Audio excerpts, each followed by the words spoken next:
Vincent Price does return next week and imagines that he is the bloodiest torturer of the Spanish Inquisition in Roger Corman's adaptation of Poe's Gothic horror, The Pit and the Pendulum, at the same time. The Late Show tonight contains Kodo, the Japanese drummers, some of the street artists of New York called the Guerrilla Girls, and an interview with French photographer Robert Doisneau. And The Late Show follows Newsnight, now on BBC Two, with Jeremy Paxman.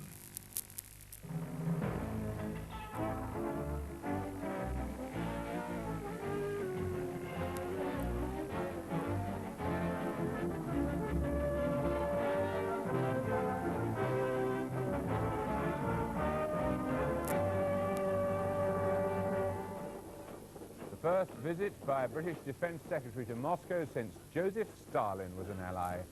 As the post-war old alliances begin to crumble, what future is there for NATO? Good evening. As Tom King talks to the Russians, his cabinet colleague, the Foreign Secretary Douglas Hurd, insists that NATO is still essential to European security. Is it? And if so, how can it rediscover its role in the new Europe? A former British ambassador to NATO says, "We can't drop our guard." But a German admiral thinks NATO should cut its troops and rethink its job, and a former American Assistant Defense Secretary says we shouldn't forswear first use of nuclear weapons. As Ireland prepares to bury Cardinal O'Fee, who'll get to inherit the Archbishop's mitre? And Anthony Howard meets Paddy Ashdown and asks whether, despite all the hullabaloo, his party is any more electable now than it was under Joe Grimmond. In the world of defence, things get curiouser and curiouser. Tom King was in Moscow today, the first visit by a British Defence Secretary since the war. A senior Soviet official told the German newspaper Die Welt that the Soviet Union might quite like to join NATO, provided, of course, it changed its old pattern of thinking.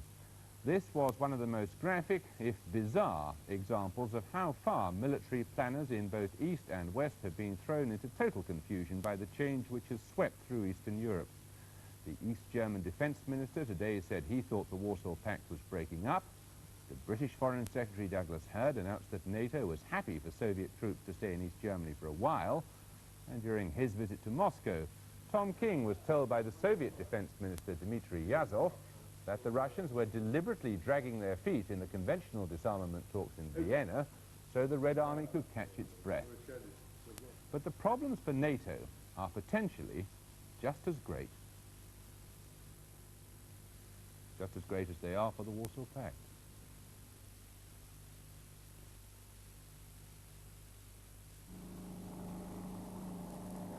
It was the blockade of Berlin by the Russians and the Western Allies' successful relief of it that united the founders of NATO in an alliance that's lasted 40 years. There are those who claim that this treaty is an aggressive act on the part of the nations which ring the North Atlantic. That is absolutely untrue. The balance of terror between NATO and the Warsaw Pact ensured the longest period of European peace for centuries. As the Eastern Bloc has unraveled over the last year or so, increasing numbers have come to question the very raison d'etre of the Western alliance. It now faces potentially the greatest challenge of its life. Both the assumptions on which it existed have now disappeared. The first assumption was that there was a Soviet threat facing Western Europe, and that NATO had to hold Western Europe together to the United States in order to confront that threat. Nobody really believes that anymore. That's one challenge. The second question which it faces is that NATO also used, in a sense, to exist in order to contain the Germans for the sake of keeping the Russians more or less happy. Well, what's changed there, of course, is that German unification has changed all the way in which people think about the future of Europe, so that you have the disappearance of the old threat and the re-emergence of a new problem, and NATO has to deal with both at the same time.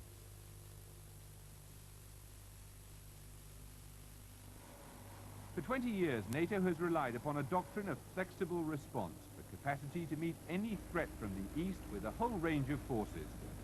It provides for a graded reaction to any invasion, from conventional forces through short range, and finally strategic nuclear weapons. NATO aimed to stop the Warsaw Pact the moment it stepped